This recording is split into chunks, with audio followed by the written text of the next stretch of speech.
Ladies and gentlemen, welcome back to the Sellik the Thunder podcast. We're on to episode 18 now, the short number of none other than Tom Rogic. What a player, lads, what a player. I'm delighted to be joined once again by two of the faces that I feel like have just been on constantly recently. I say this every week, but Ryan McGinley, start with you. Ryan, you made your debut on the radio this week, mate. You're big time now. How are you feeling, mate? So I feel like a mega star coming onto this. I feel like I'm helping you out, getting your views up and all that. Nah, I'm only joking. You and Barry Ferguson are good pals now, eh? You were flirting away with old Barry. You see, I want to make him feel like he's my pal, but I'm not really his pal, know what I mean?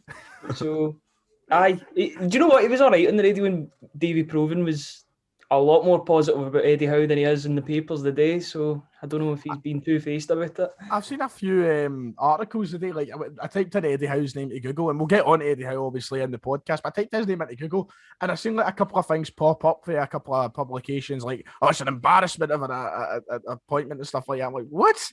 Don't know. World's gone mad. And Kieran, you're back after missing out last week. You watched on as we had the guests on. The comments, once again, crying for you to be on, so here you are, mate. How are you? All right, after getting shunted out last week for a couple of fresh faces, but, you know, we come back. We take what we can get on this channel. Let's be honest, Beans and Fitzy are hardly fresh faces, you know. Let's just calm down. On that, though, you've actually done a good job to kind of segue me in here. Before we start the show, I'd like to give a massive shout-out to Beans and everybody who was involved in last night's charity fundraiser for Tiny Changes charity. Last night, if you don't know, there was a live stream on YouTube which involved Beans, Fitzy, Big Dom. We had guests like, they had guests like myself, Paul Dock, Chris McQueer, Old Fun Fact. There was a lot of people on there. And it was a brilliant stream, and they ended up raising over £2,000 for the Tiny Changes charity, which was then doubled to make it £4,000. So a fantastic bit of work for the lads there. And of course, if you watched last week's episode, you'll know Beans and Fitzy from there. Massive shout out to them. Make sure to check the podcast out, Twitter out, and get involved with the Tiny Changes charity stuff that I imagine will be more in the future. So well done to them. It was an honour to be involved. It's time to get onto the football. And let's start with yesterday. A very positive result for Celtic, a 6-0 win. I was live watching it on YouTube. I don't have much to add. So, Kieran, I'll start with you. It was like the good old days, wasn't it? I know, it's good to see, but at the same time, it's really frustrating that it's took this long for a proper good performance. And it's something we've been lacking all season. You've just wanted Celtic to go out and hammer a team. And we finally got it. I mean, we finally got it in April with the league gone. But, I mean, you take what you can get at this point. It's good to see signs is getting better. But, yet again, it's no exactly a result that will fill you with confidence that we can go and do that another couple of times. I think it's going to be a one. I think the other games are going to be a lot more difficult than what it's been against Livingston. Livingston have kind of fell away a wee bit and started getting poor results. So, I don't know. It's decent, but at the same time, I won't get carried away with it. I think that's the main thing, isn't it? Stay grounded. You know, as much as I was buzzing yesterday and I was smiling away and I was like, this is the best performance we've seen all season, I was still part of it. It was like, right, well, let's just calm down. Let's keep it level-headed. It's a win against Livingston. We could be sent right back down to earth against Rangers next week. Ryan, from start to finish, it seems like Celtic were just doing everything right yesterday. I feel like there was maybe a couple of sloppy moments, but, you know, in the grand scheme of things, it was brilliant. And you were raving about Kennedy in the end. We'll come on to Kennedy later, but in terms of the performance itself, going back to that 4-2-3-1, having natural wingers, it done so much for us, didn't it? It shows you how much we rely on wingers in the team, having El Yunusi and Forrest out wide.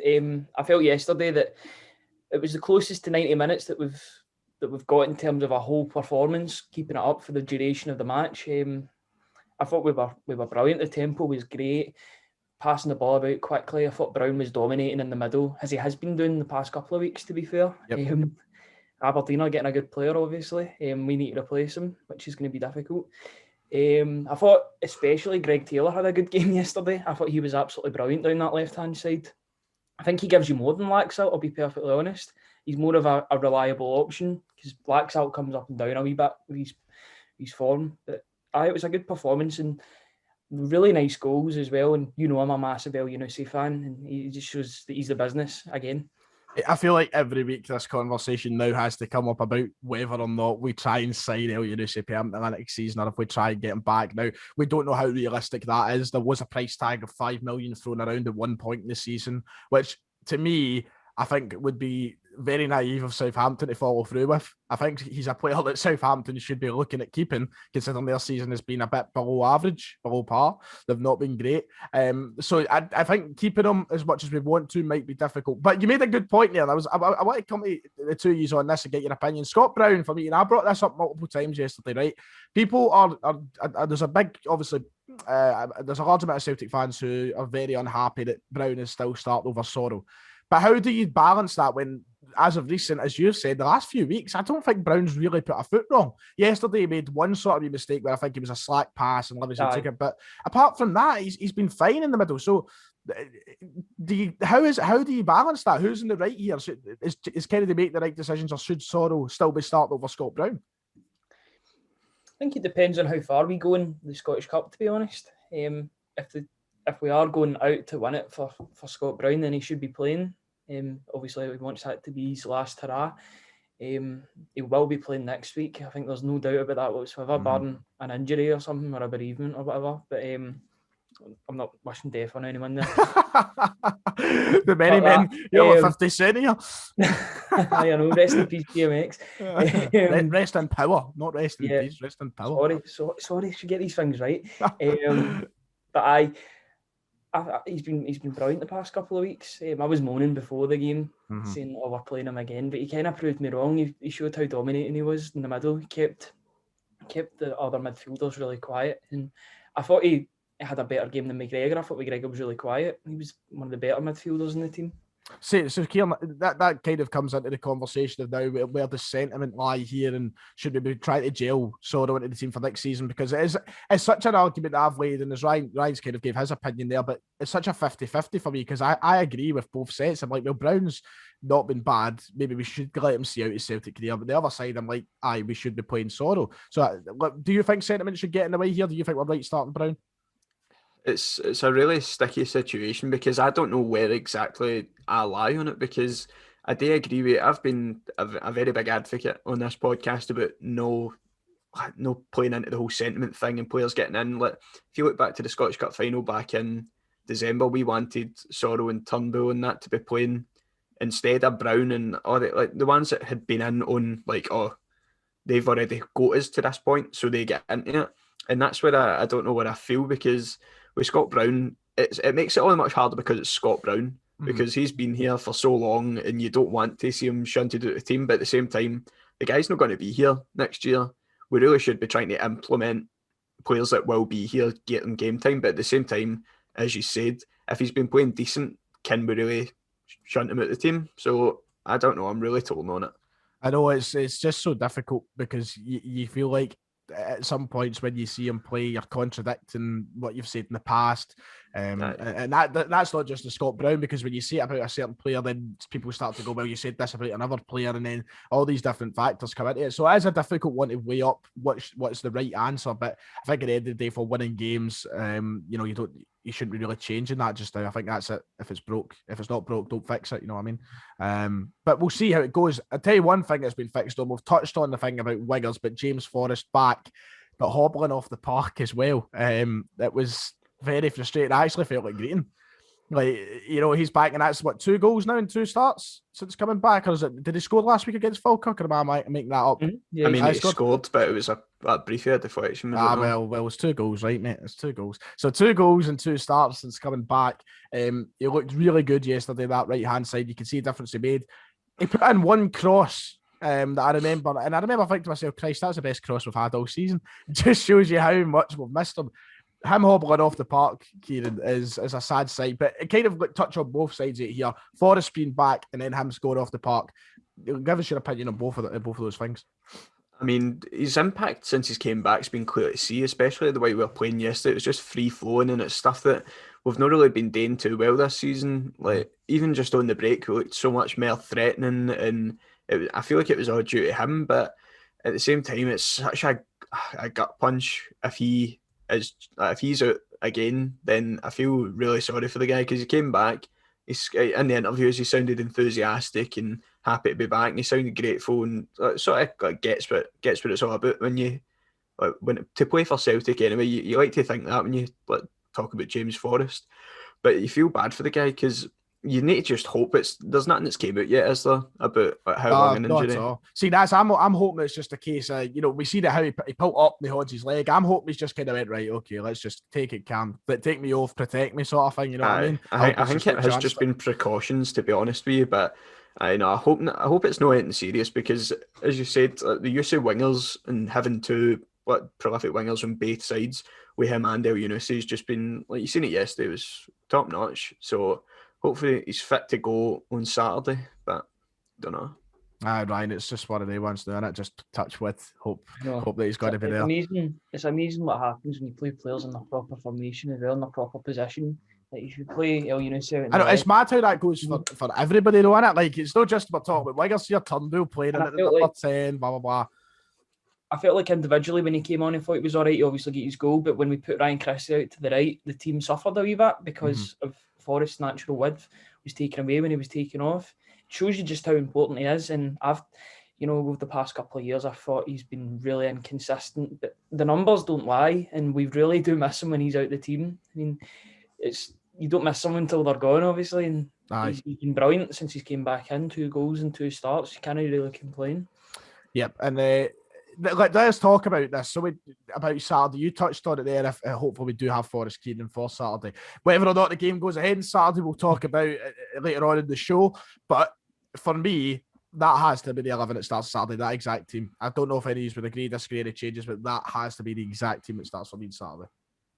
I know. I think it will be. I can't foresee any real changes. I didn't think anybody really put a foot wrong yesterday. Apart from, as Ryan said, McGregor having a wee bit of a quiet game, but I feel like he's more than capable of upping his game for the Scottish Cup. So it's like one of the ones as well. If McGregor has a quiet game, you don't really need to worry about that when the team. I know obviously we won 6-0 and it seems pretty obvious to say, but when the players around him are playing so well and Turnbull ahead of him's playing well, the back line are having a good game, you don't really need to worry about McGregor turning up and having an amazing game. As long as he's there, he's doing the easy stuff, the light work. You're gonna be fine anyway. So I think that McGregor having a quiet game isn't as worrying as maybe some people would try and claim. But I think there was more. I seen more comments yesterday about Edouard having a poor game. Edouard having a kind of quiet game. Ryan, you're just kind of shaking your head there. Do you have any thoughts towards that? I completely disagree with the fact that people were saying he was having a bad game, because he got an assist for Forrest's goal and his link-up play was good. Yeah, he didn't score, but I thought he was good. I think that he's a very easy target for fans. I think if he doesn't score 2 or 3 a game, he gets labelled as not interested. But other players that haven't scored in a couple of games, they don't get called uninterested. I feel like he's a very, very easy target with the fans.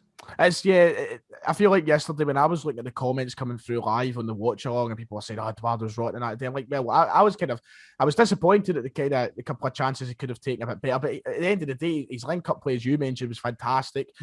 Passing seemed okay. And I think it was quite important. You look at the way El Younoussi was coming in and scoring his goals. Eduard's important to that. People don't realise off the ball how important Eduard actually is in these situations.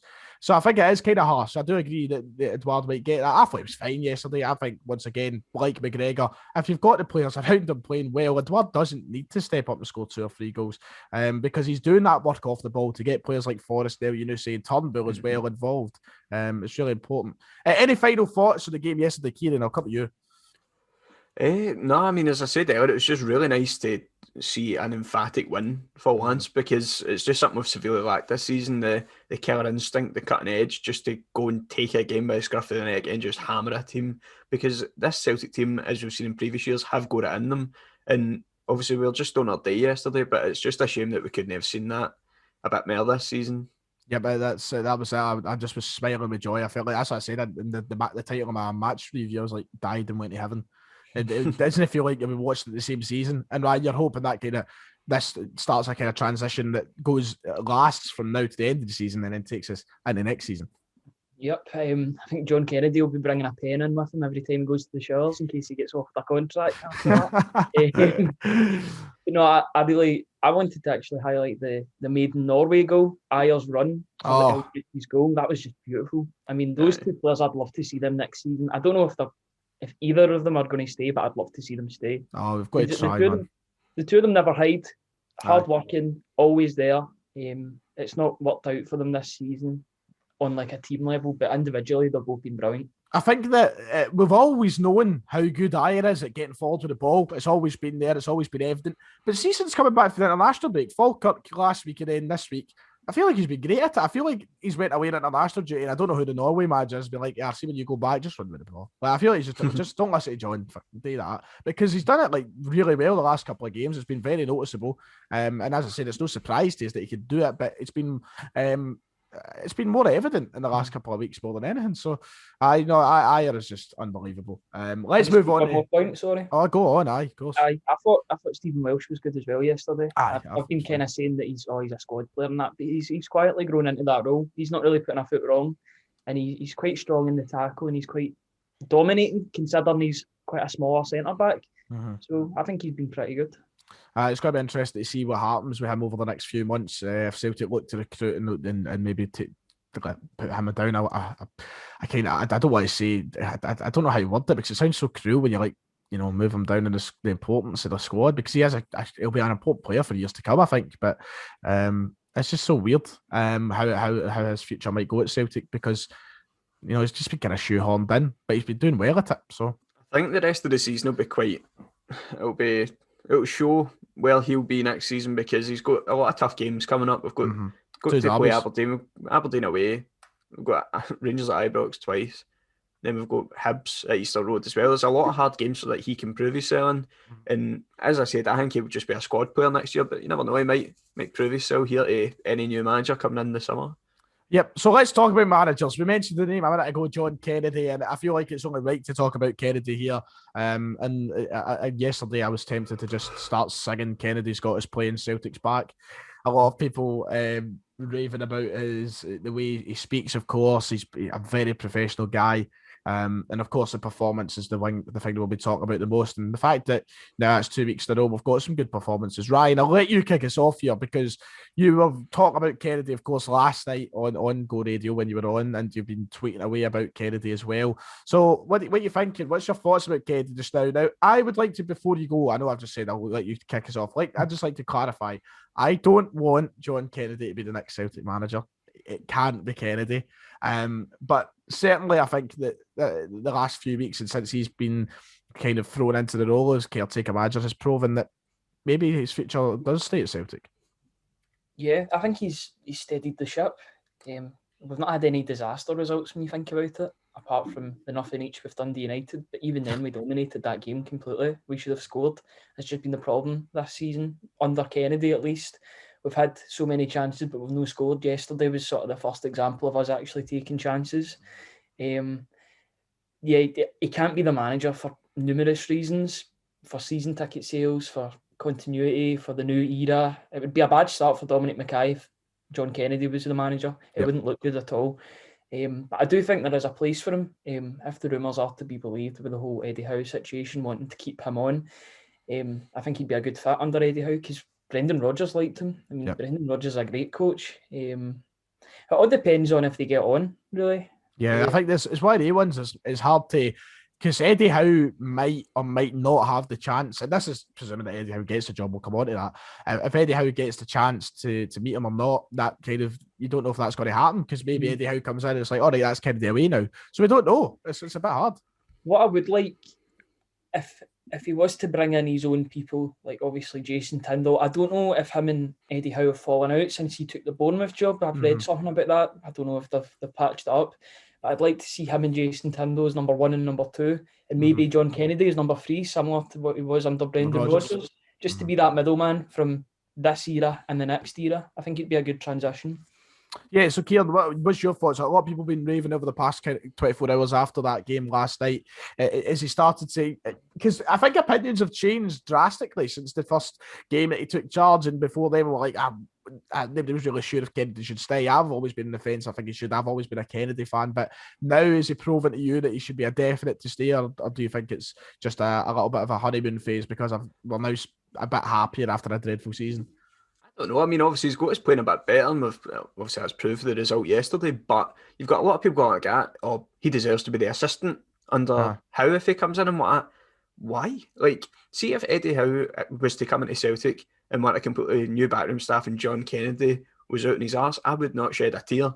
I don't care. Like, if John Kennedy's out, I personally could not give a fuck. Like, people You seem always to... put it so eloquently, Kieran. No, but I mean, people are pure raving about him and like he deserves to be in the backroom staff. He Oh. deserves to be in the backroom staff if the new manager deems fit. Yeah, It's not up to us going like that. Like, this is the problem with us. Like, this is supposedly what the delay is with Eddie Howe is he doesn't want, like, he wants to choose his own backroom staff. If a manager comes in and is already getting told what to do off the board, then it's just like, because I've seen people on Twitter arguing about it. Like, we can move on to the Eddie Howe stuff in a wee bit, but I mean, just about like being a puppet for the board, and that's what we've complained about with Neil Wenham. He's just doing whatever the board tells him to. You want a new manager to come in and say, right, this is my staff, this is the way I'm going to do it. If Kennedy's in that plans, fair enough. Fair enough. He can stay. I'm not against it. I don't really care.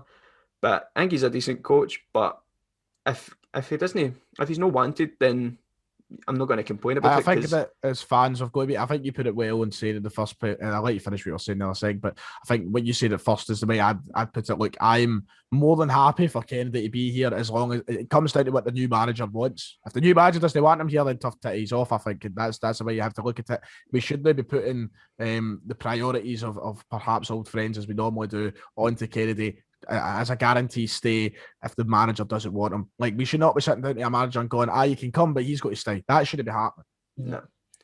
I know. That's just the thing that annoyed me is people going like, he deserves to be assistant. He deserves to at least stay. I'm like, well, he might have a wee bit of merit behind him, but it's no the decision is Celtic in this situation. It should be the decision of a new party coming in and having it the way they want it.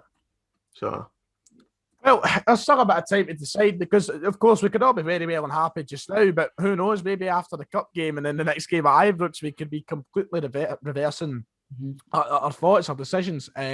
So I feel like it is a bit worthless at this point to have the conversation in a sense because it just seems standard of Celtic, doesn't it, as of this season? Like, we've had points where we've been like, okay, and then just like shot right back down. So I feel like it would just be typical for that to happen. I mean, as I said about Stephen Welsh, Kennedy's got his real challenge coming up as well in the next five games, with the rest of the league games and the cup game, and potentially more cup games if we beat Rangers somehow. But at the same time, like, I don't think he's done all right, but as the real challenge is coming up, and as you said, there is absolutely no chance they should be anywhere near the top job. Like, we're talking about being assistant that under a new manager, but people saying like potentially him being the manager, I'm like, not a chance. That just cannot happen. Ryan, any final thoughts on your man John Kennedy? Yeah, I just think if you're interviewing targets like Eddie Howe and potentially Lucien Favre, if that's how you pronounce it, I know you're better with pronunciation. Oh, that's what you've nailed it, mate. You've nailed it. See what you've done. See what you've done. If we're interviewing targets like this and shortlisting, then John Kennedy should be nowhere near it, in all honesty. I know. Going for blockbuster, we can't. His name should not be even on the same list as that. If we are talking about former Borussia Dortmund and Borussia Mönchengladbach managers, then you can turn off now. It's been a good show this week. It's a good show this week. The finish what you're saying there, Ryan, sorry. If I can remember what I was even done. That's my fault. Look what I've fucking done. I've came in, I've tried to act right. I remember. The thing is, if Eddie Howe wants to bring in his own technical director in Richard Hughes, then I highly doubt he'll want to keep the same assistant manager or coach. He'll want to do things all his own way. And I think there is a possibility that we can bring in a technical director and a director of football. Well, we'll come on to that.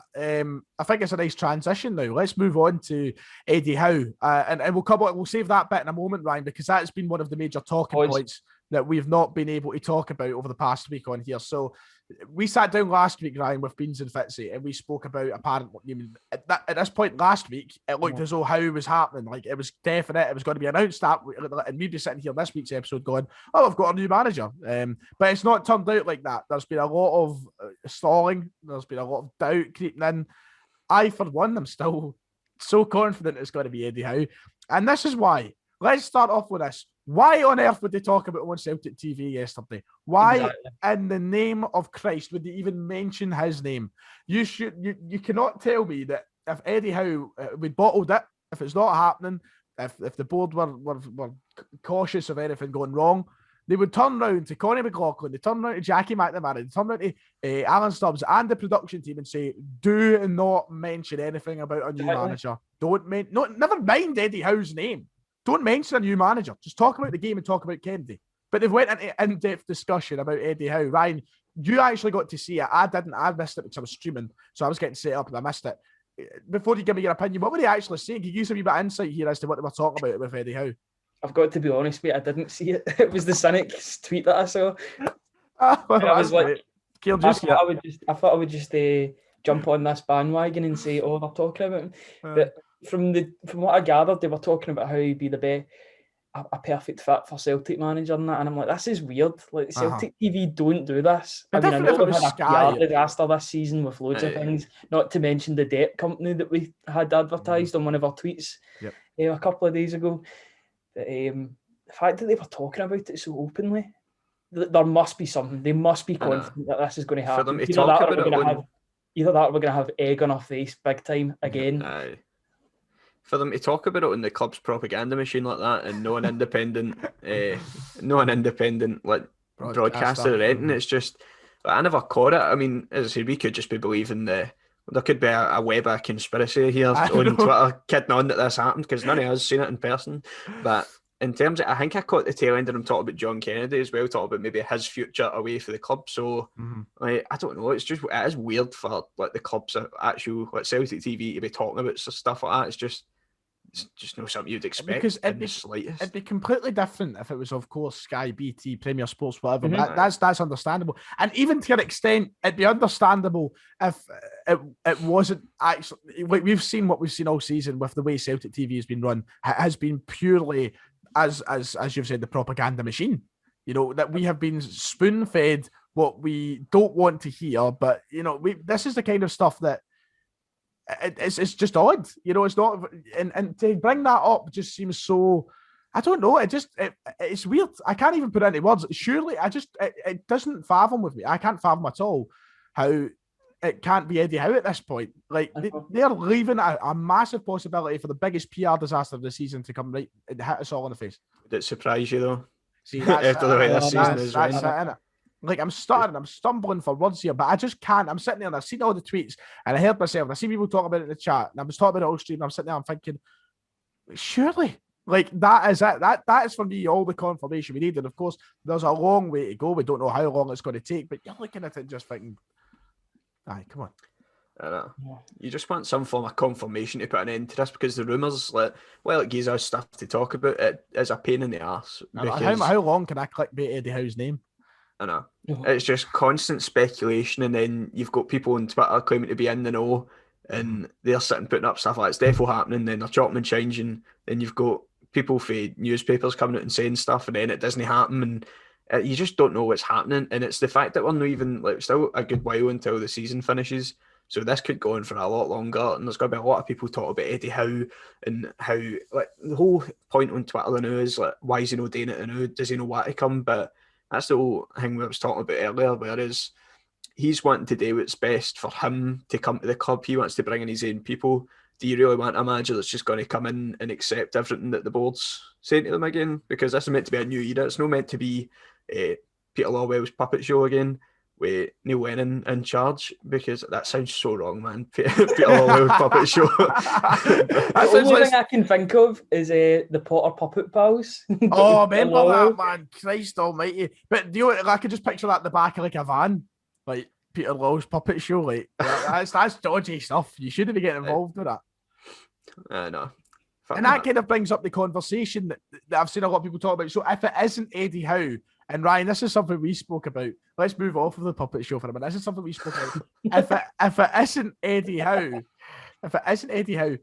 then there's got to be a reason for it, and surely it's the right reason. Surely, like, for as much as we're talking about Celtic being penny pinchers and all that, this, from what we've heard and from what we've seen, if you look at the best sources so far, it looks done. So if it doesn't happen now, it's got to be because of situations like backroom staff, like technical directors, and it's because Celtic will want to do the best for the club, maybe. So is there certainly a bright side to us maybe not getting Howe if he's the man?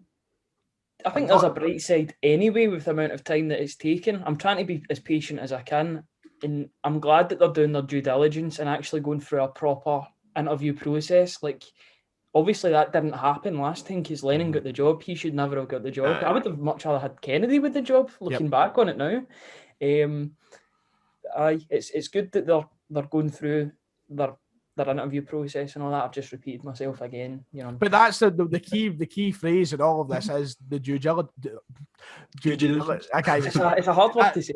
That's the key phrase. The due diligence is massive. And as much as I want Eddie Howe in the door, I don't want it to conflict with our director of football as well, because the director of football is going to be one of the most important appointments we'll get in the next 5, 6, 7 years. He's got to be there through changes in management, because if Eddie Howe comes in, he won't be there for like 10, 15 years. Who says he will be? Me. I'll be the manager by then. Well, yeah. I'll do my coaching badges. Got to help us all. Oh no! But like, I'm all up front every week. Surely there's a way, and I agree with you, Ryan. I think you're right in saying that. Like, the director of football is going to be a massive step for Celtic in terms of how we change, but how we move forward, and that's got to be taken seriously. We can't undermine that role for the sake of a head coach or manager. But now this is where we come on to the point that we're going to bring up earlier. Surely there's a way that Celtic can get something working with a director of football and an Eddie Howe's technical director. We've just seen Manchester United take up a role now where Darren Fletcher has came in as a technical director working alongside John something, whatever his name is, can't mind, as the director of football. Now, a club like Manchester United choosing to operate like that surely indicates that Celtic can. Is it purely a financial decision not to replicate something like that? Should we look into it? And for me, I honestly would bend over backwards to try and get Eddie Howe here. And I know I'm saying like we should be careful, look for the best of the club, but if it's for the sake of making something work like that Manchester United are doing, I'm all for it. Yeah, I mean, I would bend over backwards for Eddie Howe. It'd be great. It just needs to be the right appointment. I think it would be the right appointment for the club if we were to get him in. And even when he is in the door, we could still rebuild while he was in the door. We could the structure could change while he still remains a manager or head coach. That I think now, the fact that it's been out in the news for so long, we need to go out and get him, because it would look terrible if we didn't get him now. Like, if we could suddenly go and say, no, I don't want to be in the job. We need to go out. How it goes, but because it's never going to look like we decided, oh no, we don't want him. It's always going to be he's knocking us back, because there's no chance that after all this speculation, the amount of time we've been into this, that we don't want him. We're not going to turn and go, no, what? He's not the man for the job. We'll get him in instead. It's always going to look like we've went for a second choice if we don't get him, because that's the way it is. I can guarantee that there's nobody else that they want more than Eddie Howe right now, and the only way that's going to fall through is if he knocks us back for somebody else. Do you worry about the Crystal Palace links in that?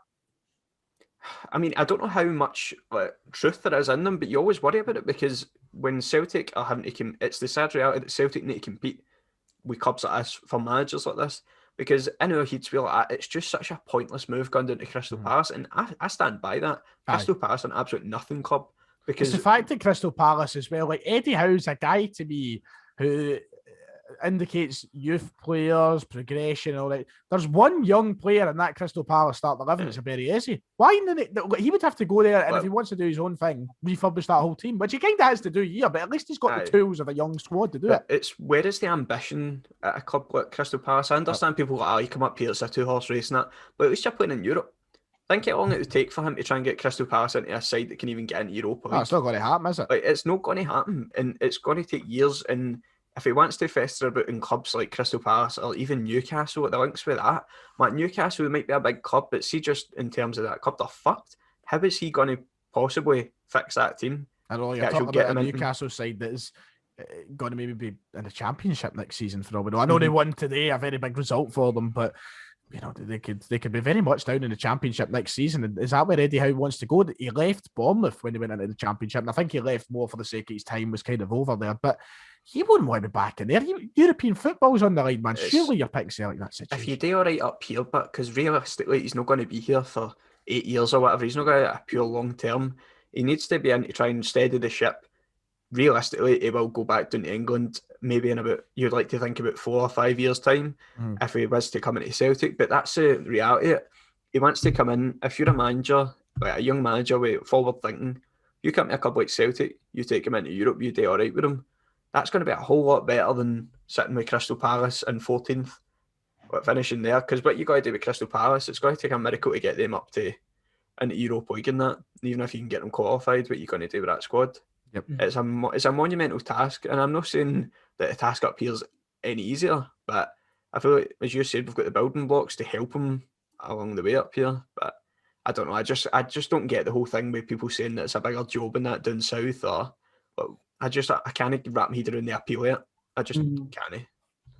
Yep. So we'll just have to wait and see. The question at the end of the day is, what's going to come first? Concrete information about the next Celtic manager, or us actually filming an episode in person? Because at this rate, both of them are going to take ages. You guys are just holograms to me, honestly. That's it. We don't actually. We don't exist, man. As soon as that shuts off, that's we were talking about that. What was it we were saying at the start of the episode? Didn't exist? Or we don't. Oh fuck! What were we talking about again? I can't mind. Something Celtic. I was talking about the conspiracy that they weren't talking about the thing on Celtic TV. That's right. Lies on Twitter. Like, have you ever heard that mad theory? And it's Mandela effect. Like, no, I don't know if it's. I don't know what. I just. You're going to say the Australia one, aren't you? The thing is, like, it might not exist until you've been there. You've touched it and all that. Like, there's always been this conversation, like, you've seen China on the telly, but until you've been there, until you've touched it, until you've like been around it, it doesn't exist. You know what I mean? It's such a stupid theory. I mean, this is going into Joe Rogan really, really quickly. Have you got the cookies and cream hash? That's a bad segue. Cookies and cream hash. Cookies and cream hash. I just remember getting told about in Amsterdam. I've not been to Amsterdam, but somebody was in Amsterdam and they got cookies. You sound like an undercover poser. Can I get some cookies and cream hash? That's the title for the episode today. Cookies and cream hash. The Celtic have won their episode 18. Right, we'll move on to the final topic for today. Ironically, it's not, coincidentally, it's not cookies and cream hash, but it's the final topic before we move on to the Twitter questions and the If You Know Your History quiz. I am now completely trademarking that. That's the name. It is the If You Know Your History quiz. It's got to be a graphic. There's got to be sound effects. It's got to be amazing. Trust me. See, we were in person. It's got to be mad.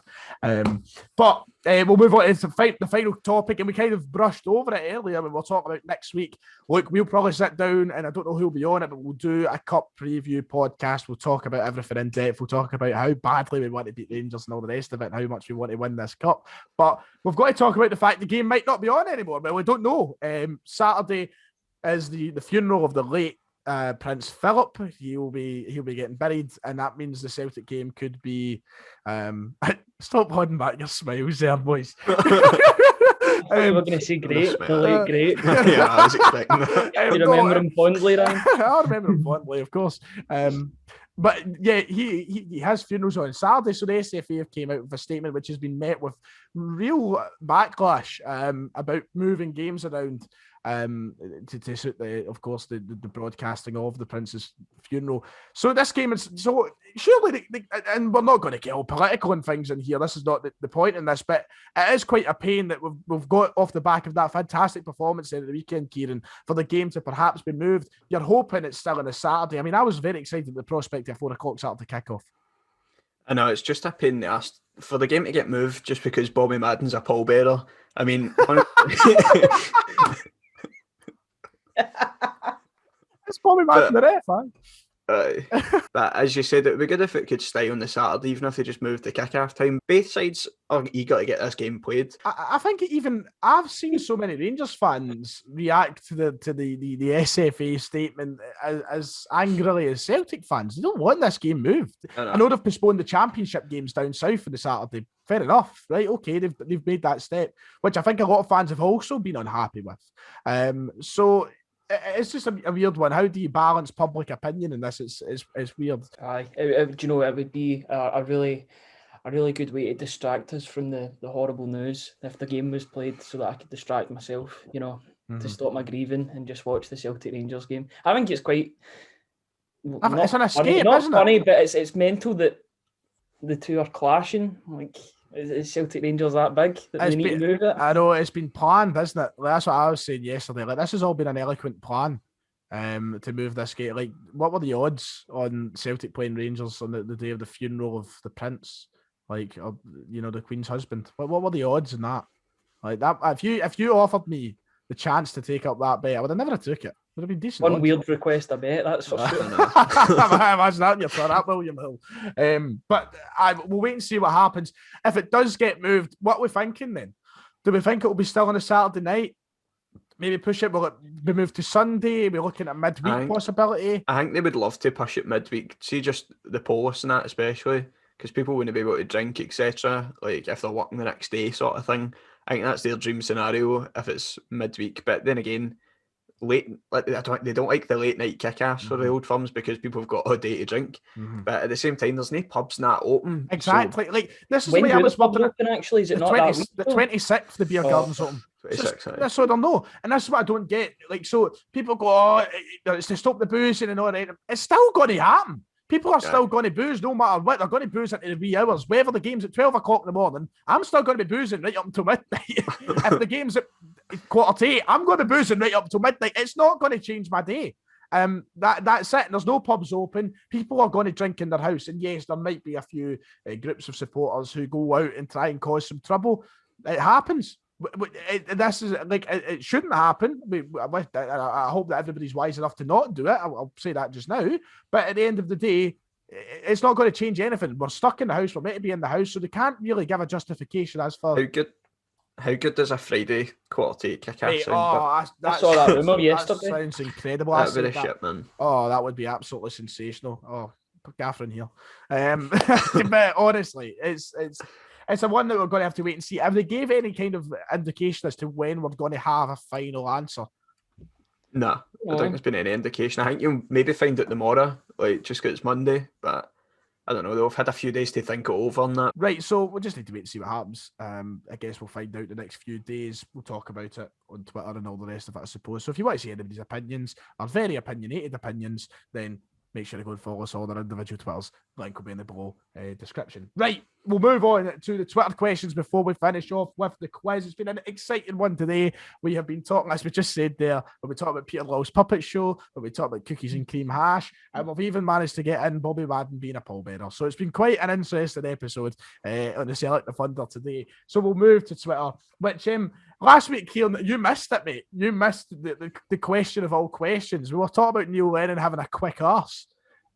I know, I watched the quiz, man. I mean, now that I've got you here, you've got to answer it. Lol, Lennon, and Desmond, Shag, marry, kill. What are you doing, mate? I mean, you'd marry Desmond for his money, wouldn't you? That's a smart one, right? And then, my hate, early past season, I've spent too long slagging Neil Lennon, so I think I might need to put him in the kill section for the current time, which leaves me with the puppet master. He's pulling all the strings. Let's move on then. But on relation to that, Aaron, he asked us are there any further updates on Neil Lennon's arse, which Beans replied to still going like a traction engine. So there we go. That's all you have to know for today's episode. If you've enjoyed, like and subscribe. Right, so Lewis Laird has got the first question today on the Twitter podcast. The Twitter podcast questions, or Twitter questions for the podcast. He says, what is the most you would be willing to pay to sign Mohamed El Younousi on a permanent if offered a price by Southampton? What do you think a realistic price is that they would ask for? It's mad. As I said at the start of the episode, 5 million was the price that was apparently thrown out there. I don't see how they look at his performances as of recent go, 5 million. I don't know how long's left in his contract and that, but surely probably only about a year or so. Because I mean, they paid 16 million. He's been on loan at us for 2 seasons now. Right. So I don't know. I don't think they can. If it was 5 million, I'd bite the horn after them. Because I think that's a no-brainer. You take that every day. But the thing I fear about El Younousi is if he finishes the season strong, then we could have another Fraser Foster situation on our hands where he might want to go back to Southampton and prove himself. But I don't know. It's all about where his head's at. But I would happily take him back for. I mean, I would say 5 million. I'd pay more than that.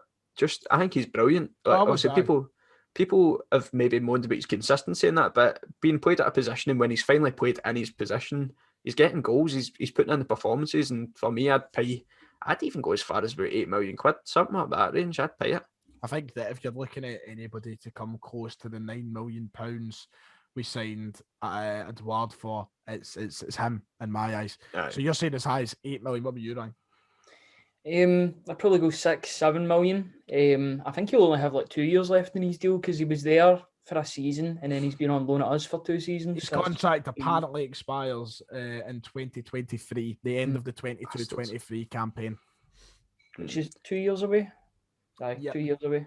And he's on apparently £60,000 a week as well. I think the wages will be a big problem. I think Aye. that's the main problem. But then again, if you're offloading Brown, offloading potentially Griffiths, you can make space. You can maybe change about the wage structure as well for designated players to maybe more important players get maybe a higher wage. Because I know Lawwell was like to have them on like a sort of like even keel, a lot of them. But his goals are instrumental to the team and valuable. He scored like 25 goals in like 50 games in a season, in 2 seasons rather. Got to go for him if he's there, if he's available. I don't think he will get a game at Southampton. I'll be honest. I don't think he's got the speed to play in the Premier League, but I think he's certainly got the technical ability, though. He's certainly absolutely. I think he's maybe a wee bit too slow for the Premier League, but he suits it up here, and he'll suit it in Europe as well. I just know that they're really quick down there. Yep. I like him a lot. I'd pay £7-8 million for him if the opportunity was there as well. I think that's the fee that I would say around 78 million. Not 78, 728 million. If it's a possibility, we'll wait and see what the next few weeks reveal for us.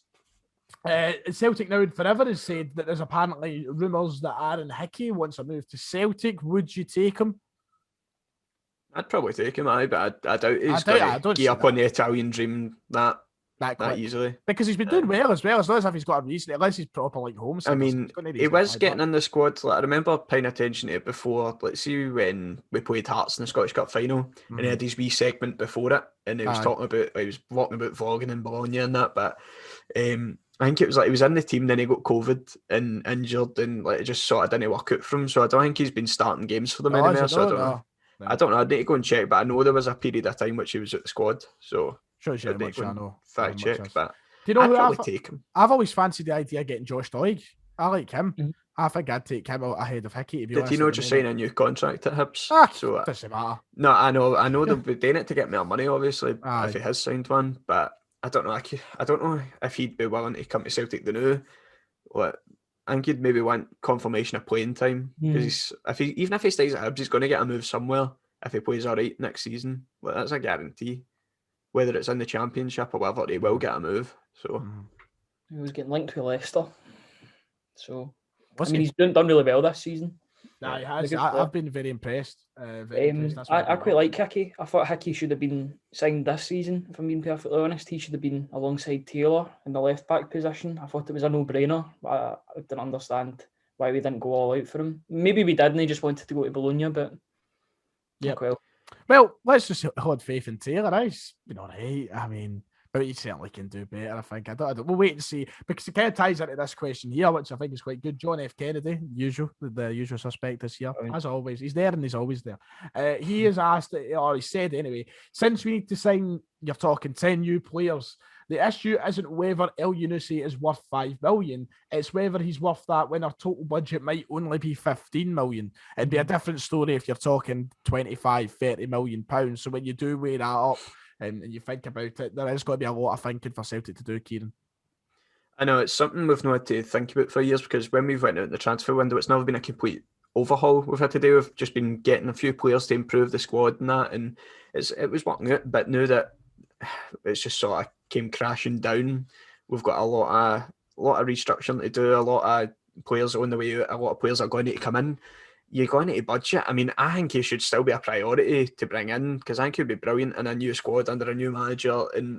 But I don't know, as you said, it just depends, because you will need to cover a lot of positions. But you'd like to think if we've got Edward and Ayer money, plus on top of an actual transfer kitty, you'd like to think we could afford it. But you never know at this rate, because we're not privy to the knowledge of how much we get given for a transfer budget. Only the people at the top know that, so you don't know. Any thoughts, Ryan?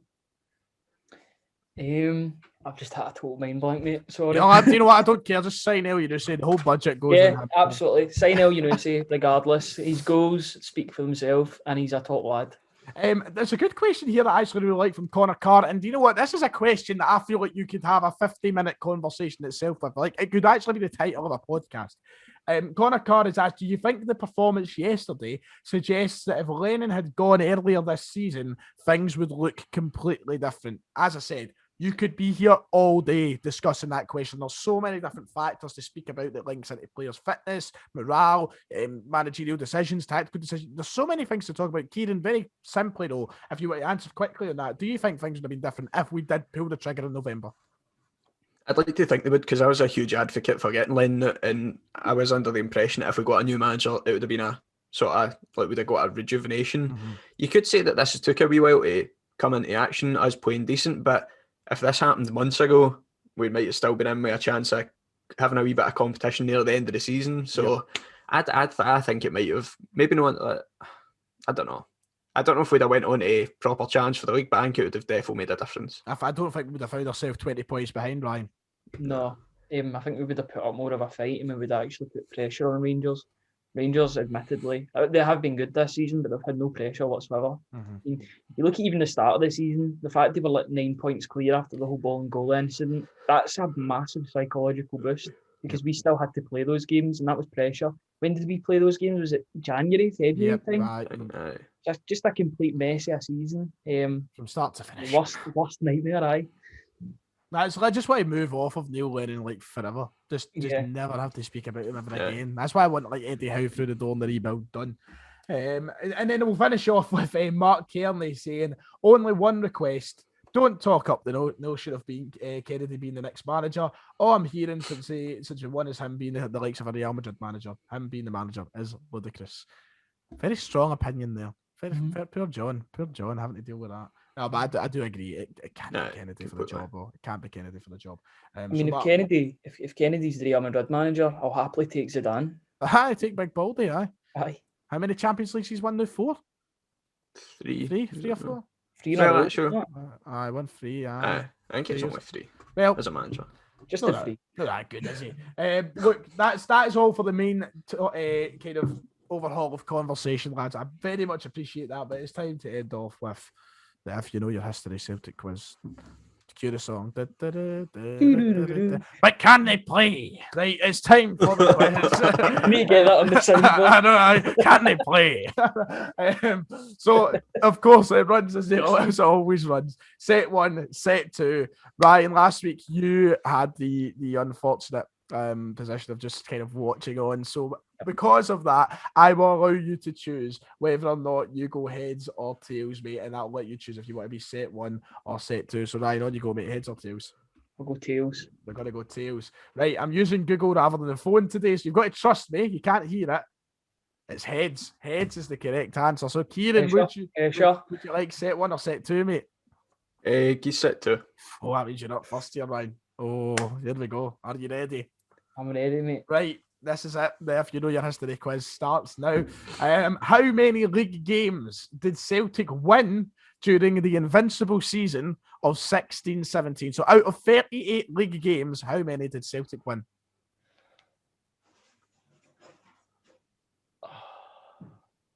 Uh, 35. Kieran, do you know it? 34. 34, that's the correct answer. Oh, Ryan's off to a nightmare start the head in. Oh, that was a good guess. I deserve You've got to get it right, mate. You've got to get it right. So, Kieran, your first question. It's a little bit harder because Ryan had one that was in our sort of element. It was in our time. Yours is a bit before our time. Celtic won 2-0 at Anfield on the road to Seville. But can you name both goal scorers? Alan Thompson, John Hartson. Oh, that was quick there. That's the correct answer. Did you watch the Superstore DVD recently? No, I was actually. I'm sure I seen this on like some Facebook page quiz or something ages ago. But I've always seen I know the scorers, but it was recent. Massive shout out, by the way, to Matthew Duff, who has definitely went on and stole this from a Facebook group quiz. Absolutely. Shout out to Matthew Duff nonetheless. Ryan, your second question is coming. This is one that I feel like you should get if you've watched enough documentaries and such.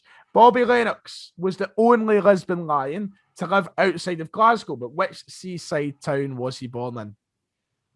Is it Saltcoats? That was Saltcoats, that's correct. It's 1-1, but Kieran can still take the lead and have the advantage here. I feel like, I'm going to mention what Celt has the worst win percentage as a manager? The worst win percentage as a manager. John Barnes. It's not John Barnes. So there we go. It's all equal. The actual answers. Do you have a guess, Ryan? Is it Liam Brady? No, it's not Liam Brady either. It's actually Lou McCarry with 35.29% games won. A horrible record. At least Barnes could rap. Right, Ryan, to try and give yourself a little bit of an advantage here. And Cham scored a vital goal at the Stadio Olimpico to secure a win for Celtic against Lazio. But what was the exact minute of the goal? So I'm looking for blank plus blank. Is it 90 plus 3? 90 plus 5, mate. Plus What? 5. I know. I thought, I don't know if Matthew, so I've got that poster up, right? If I just stand up for a minute. It's 90 plus 5. It is. He's right. 90 plus. It feels like it wasn't as long as that, didn't it? It doesn't feel as long as that, but it was. We were defending, and then it was right at the end. It was a real snatch and grab. It was because it was a really poor pass, wasn't it? That we just managed to intercept. Berisha with the pass. So, Kieran, you can reinstate your lead, sorry. As I turn the camera back on as well. What shirt number? And of course, Matthew Duff writes this question here. What shirt number does highly rated former Celtic Academy player Stephen Welsh wear? What shirt number does Stephen Welsh wear? Is it? Oh fuck! I'm trying to think.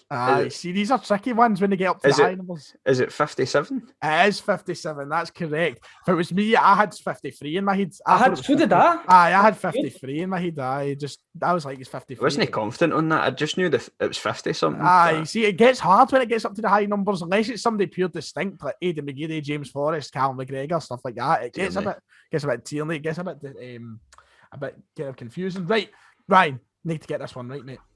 Talking about Aidan McGeady, didn't even realise this. Aidan McGeady became our most expensive player when he left Celtic to join Spartak Moscow in 2010/11. To the nearest 1 million, what was the fee? To the nearest 1 million? Aye. Now I get mixed up with how much we sold him for because of Alan Hutton round about the same time. Oh, that's right.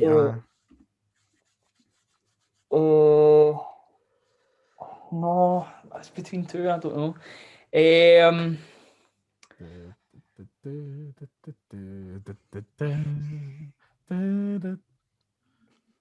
Sorry, I don't mean. Is it 10 million? It's 9 million in it. It's 11 million apparently. 11 million. I'm just looking it up to make sure it's right. Yep, 10.8 million pounds.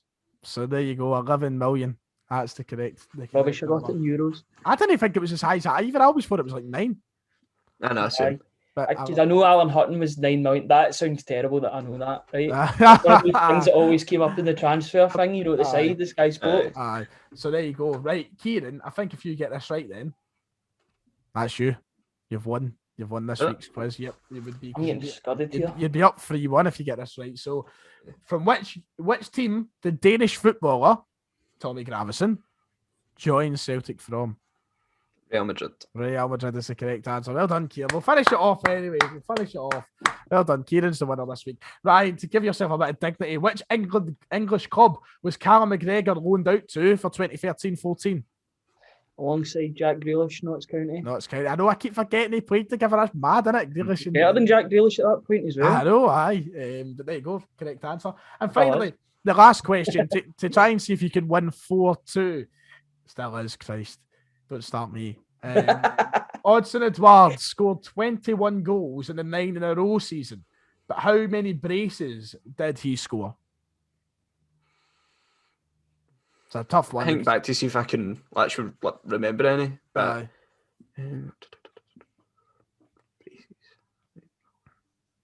I don't know. Let's just say 4. Oh, aye, that's right. There you go. 4. There you go. Because when he scored 1, he usually scored 2. Aye. In that season. So there you go. Odsonne Edouard with 4 braces in the 2019-20 campaign. The tiebreaker question would have been, I'll let you both have a crack at this just to finish it all off, even though Kieran's the winner. The tiebreaker question would have been, how many goals this season has Henrik Larsson's son Jordan scored for Spartak Moscow? I've seen that the other day. Is it 12? 12 is the correct answer, yep. Kieran, you're on fire today, mate.